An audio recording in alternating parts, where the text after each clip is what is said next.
Hello all ಎಲ್ಲರಿಗೂ ನಮಸ್ಕಾರ. ಇವತ್ತು ನಮ್ಮ ಸ್ಕೂಲಲ್ಲಿ ಓಣಂ ಸೆಲೆಬ್ರೇಷನ್ ಮಾಡಿದ್ವಿ. ಸ್ಟೂಡೆಂಟ್ಸ್ ಕೈಯಲ್ಲಿ ಈ ಥರ ಫ್ಲವರ್ಸಿಂದ ರಂಗೋಲಿನ ಹಾಕಿ ಡೆಕೋರೇಟ್ ಮಾಡಿದ್ವಿ. ಆಮೇಲೆ ನಾವು ಟೀಚರ್ಸ್ ಕೂಡ ಒಂದು ರಂಗೋಲಿ ಹಾಕಿ ದೀಪ ಎಲ್ಲ ಇಟ್ಟು ಡೆಕೋರೇಟ್ ಮಾಡಿದ್ವಿ. ತುಂಬ ಕ್ಯೂಟಾಗಿ ಬಂದಿತ್ತು. ಸೇಮ್ ಡೇ ನಮಗೆ ಟೀಚರ್ಸ್ ಡೇ ಸೆಲೆಬ್ರೇಷನ್ಸ್ ಕೂಡ ಇತ್ತು. ಯಾಕಂದರೆ ನೆಕ್ಸ್ಟ್ ಡೇ ಬಂದು ಗೌರ್ಮೆಂಟ್ ಹಾಲಿಡೇ. ಸ್ಟೂಡೆಂಟ್ಸ್ ಕಡೆಯಿಂದ ನನಗೆ ಇಷ್ಟೆಲ್ಲ ಗಿಫ್ಟ್ಸ್ ಸಿಕ್ತು. ಒಂದೊಂದು ಸರಿ ಚಿಕ್ಕ ವಿಷಯ ತುಂಬ ಮನಸ್ಸಿಗೆ ಖುಷಿ ಕೊಡುತ್ತೆ.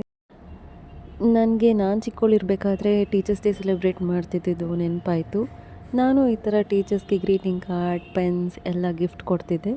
ಅದು ನೆನಪಾಯಿತು. ಆಮೇಲೆ ನಾವು ಮಾಲ್ಗೆ ಬಂದಿದ್ವಿ. ಹಾಗೆ ಮಾಲೆಲ್ಲ ಒಂದು ರೌಂಡ್ ಹಾಕಿದ್ವಿ. ಸುತ್ತಿ ಸುತ್ತಿ ಕಾಲು ನೋವು ಬಂದುಬಿಡ್ತು. ಆಮೇಲೆ ಕ್ಯಾಲರೀಸ್ ಎಲ್ಲ ಬರ್ನ್ ಆಯಿತು.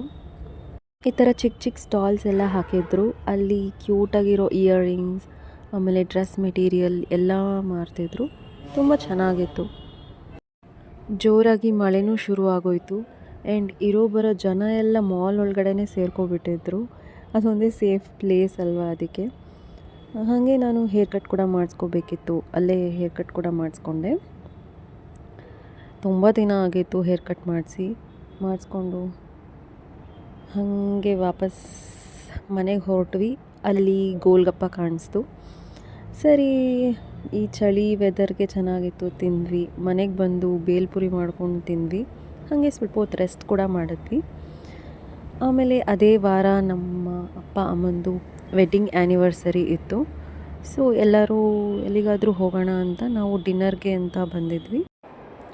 ಖುಷಿ ವಿಷಯ ಏನಂದರೆ ಫುಡ್ಡು ಚೆನ್ನಾಗಿತ್ತು, ಆ್ಯಂಬಿಯನ್ಸು ಚೆನ್ನಾಗಿತ್ತು. ಒಂದೊಂದು ಸರಿ ಆ್ಯಂಬಿಯನ್ಸ್ ಚೆನ್ನಾಗಿರುತ್ತೆ, ಫುಡ್ ಚೆನ್ನಾಗಿರಲ್ಲ. ಫುಡ್ ಚೆನ್ನಾಗಿದ್ದರೆ ಆ್ಯಂಬಿಯನ್ಸ್ ಚೆನ್ನಾಗಿರಲ್ಲ. ಇವತ್ತಂತೂ ಎರಡೂ ಚೆನ್ನಾಗಿತ್ತು. ಎಲ್ಲ ಫ್ಯಾಮಿಲಿ ಟೈಮ್ ಎಂಜಾಯ್ ಮಾಡಿ ನಾವು ಹೊರಟ್ವಿ. ನಾನು ನಿಮಗೆ ನೆಕ್ಸ್ಟ್ ವ್ಲಾಗಲ್ಲಿ ಸಿಗ್ತೀನಿ. ಬಾಯ್ ಬಾಯ್.